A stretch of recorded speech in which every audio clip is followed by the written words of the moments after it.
അസ്സലാമു അലൈക്കും വറഹ്മത്തുള്ളാഹി വബറകാതുഹു. റമദാനിൽ എത്ര പുണ്യം ചെയ്താലും പ്രതിഫലം കിട്ടാത്ത 4 വിഭാഗം ആളുകളുണ്ട്. ആ 4 വിഭാഗം ആളുകളിൽ നമ്മൾ പെട്ടിട്ടുണ്ടോ എന്ന് നോക്കൽ നിർബന്ധമാണ്. ഈ 4 വിഭാഗത്തിൽപ്പെട്ട ആളുകൾ നോമ്പ് കാലത്ത് മരിച്ചാൽ പോലും അവർ നരകത്തിലാണ് എന്നുള്ള ഹദീസുകളുണ്ട്. ഒന്നാമത്തെ വിഭാഗം മാതാപിതാക്കളെ ബുദ്ധിമുട്ടിക്കുന്നവർ, അവരെ വേദനിപ്പിക്കുന്നവർ. അവർ നിങ്ങളെ എത്ര വേദനിപ്പിച്ചാലും നിങ്ങൾ കാരണം അവരെ മനസ്സ് വേദനിപ്പിക്കാൻ പാടില്ല. അങ്ങനെ വേദനിച്ചിട്ടുണ്ടെങ്കിൽ, നിങ്ങൾ കാരണം അവരെ മനസ്സ് വേദനിച്ചിട്ടുണ്ടെങ്കിൽ ഈ ഭൂമിയിൽ നിന്ന് തന്നെ അതിൻ്റെ ശിക്ഷ അവൻ അനുഭവിച്ചിട്ടേ മരിക്കൂ എന്നുള്ളതാണ് വാസ്തവം.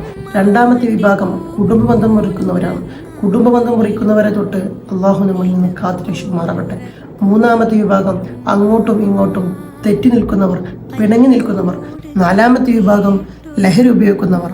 ഇന്ന് നമ്മുടെ നാട്ടിൽ ഉടനീളം കണ്ടുവരുന്നത് ലഹരി പദാർത്ഥങ്ങൾ കൊണ്ടാണ്. ലഹരി പദാർത്ഥങ്ങൾ കൊണ്ട് വരുന്ന ഒരുപാട് ബുദ്ധിമുട്ടുകൾ നമ്മൾ സമൂഹങ്ങളിൽ കണ്ടുകൊണ്ടിരിക്കുന്ന ഒരു സത്യമായ ഒരു കാര്യമാണ്.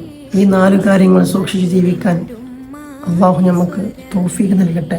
ആമീൻ. അസ്സലാമു അലൈക്കും വറഹ്മത്തുള്ളാഹി.